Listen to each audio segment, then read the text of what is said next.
NEET UG परीक्षा को लेकर इस बार एनटीए किसी भी तरीके से चूक नहीं चाहता और यही वजह है कि 21 जून को होने वाली परीक्षा से पहले देश भर में अभूतपूर्व सुरक्षा व्यवस्था लागू की गई।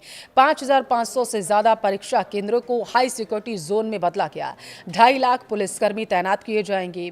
टू द पॉइंट में आज हम बात इसी मुद्दे पर करेंगे कि क्या पूरी गारंटी इस बात की है कि रत्ती भर सुरक्षा में चूक नहीं होगी, पेपर लीक नहीं होगा, क्योंकि सुरक्षा तो पहले भी थी। हमने देखा कैसे बच्चों का कलावा, चेन, कान की बालियां तक उतरवा दी गई थी। वीडियो को लास्ट तक आप जरूर देखिएगा। व्यवस्थाएं कैसी रहने वाली हैं नीट परीक्षा में, आपको विस्तार से बताएंगे। नमस्कार, आपके साथ मैं पल्लवी रविंद्र सिंह। देश की सबसे बड़ी मेडिकल प्रवेश परीक्षा नीट यूजी को पूरी तरीके से निष्पक्ष, सुरक्षित बनाने के लिए नेशनल टेस्टिंग एजेंसी यानी कि एनटीए ने इस बार अभूतपूर्व तैयारियां की। पिछले सालों में सामने आया पेपर लीक और सुरक्षा संबंधी विवादों के बाद इस बार एनटीए और प्रशासन कोई जोखिम लेने के मूड में नहीं है। यही वजह है कि परीक्षा केंद्रों से लेकर प्रश्न पत्रों तक की सुरक्षा तक हर स्तर पर कड़े इंतजाम किए जा रहे हैं।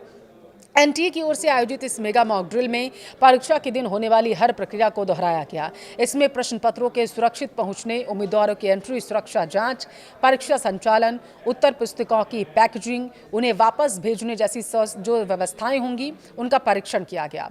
अधिकारियों का मानना है कि पहले से पूरी प्रक्रिया की जाँच कर लेने से वास्तविक परीक्षा के दौरान किसी भी तरीके की परेशानी से बचा जा सकता है, ये दावा किया जा रहा। और इस बार देश भर में 5,500 से ज्यादा परीक्षा केंद्र बनाए गए हैं। सभी केंद्रों को हाई सिक्योरिटी जोन में बदल दिया गया है। परीक्षा से पहले ही जिला प्रशासन ने केंद्रों का कंट्रोल अपने हाथ में ले लिया था और सुरक्षा व्यवस्था की जिम्मेदारी भी संभाल ली थी। देखिए, एनटीए ये कह रहा है कि हर केंद्र पर सुरक्षा और निगरानी के लिए अलग अलग स्तर पर अधिकारियों की तैनाती की गई। नीट यूजी 2026 में पहली बार 3 लेयर की सुरक्षा व्यवस्था की जा रही है। इसमें जिला प्रशासन, राज्य पुलिस और केंद्र सरकार की विशेष सुरक्षा टीम मिलकर परीक्षा की निगरानी करती हुई नजर आएंगी। इस बहुस्तरीय सुरक्षा व्यवस्था का उद्देश्य किसी भी तरीके की गड़बड़ी, नकल, पेपर लीक जैसी घटनाओं को पूरी तरीके से रोकना है, उन पर लगाम लगाना है। परीक्षा के दौरान सुरक्षा व्यवस्था संभालने के लिए देश भर में तकरीबन 2 से 2.5 लाख पुलिसकर्मियों को तैनात किया जाएगा। परीक्षा केंद्रों के आसपास विशेष निगरानी की जाएगी और संदिग्ध गतिविधियों पर तुरंत ही कार्रवाई होगी।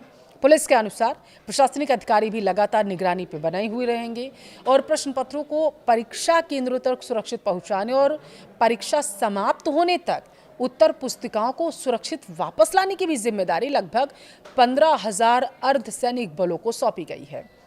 इस व्यवस्था का उद्देश्य प्रश्न पत्रों और उत्तर पुस्तिकाओं की सुरक्षा को पूरी तरीके से सुनिश्चित करना है, ताकि किसी भी स्तर पर छेड़छाड़ की आशंका न रहे। इस बार निगरानी व्यवस्था को और मजबूत किया गया है। देश भर के परीक्षा केंद्रों पर लगभग 1.5 लाख सीसीटीवी अतिरिक्त लगाए जाएंगे। इसके अलावा 15,000 जैमर भी लगाए गए ताकि परीक्षा के दौरान मोबाइल, ब्लूटूथ या फिर किसी भी अन्य इलेक्ट्रॉनिक डिवाइस के जरिए नकल की कोशिश ना हो सके। सभी कैमरों की रिकॉर्डिंग सुरक्षित रखी जाएगी और जरूरत पड़ने पर उसकी जांच भी की जा सकेगी। परीक्षा के दौरान सभी केंद्रों की लाइव मॉनिटरिंग होगी। एनटीए मुख्यालय के अलावा कई कंट्रोल रूम भी होंगे, जहां से परीक्षा गतिविधियों पर लगातार नजर रखी जाएगी। अगर किसी केंद्र पर कोई समस्या होती है तो तुरंत ही कार्रवाई की जा सकेगी। देखिए, इस साल नीट यूजी परीक्षा के लिए लगभग 22 लाख के आसपास उम्मीदवारों ने रजिस्ट्रेशन करवाया। यह देश की सबसे बड़ी प्रवेश परीक्षाओं में से एक है। अब तक जानकारी ये है कि 18 लाख से ज़्यादा अभ्यर्थी अपने एडमिट कार्ड डाउनलोड कर चुके हैं। परीक्षा नज़दीक आने के साथ ही यह संख्या लगातार बढ़ती जा रही है।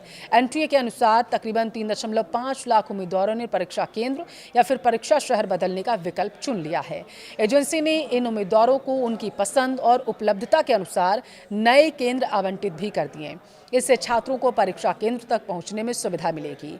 नीट यूजी 2026 का आयोजन भारत के 551 शहरों में किया जा रहा है। इसके अलावा देश भर में 5,500 से ज़्यादा परीक्षा केंद्र बनाए गए और इसके अलावा विदेशों में रहने वाले भारतीय छात्रों के लिए 14 अंतर्राष्ट्रीय परीक्षा केंद्र भी बनाए गए हैं।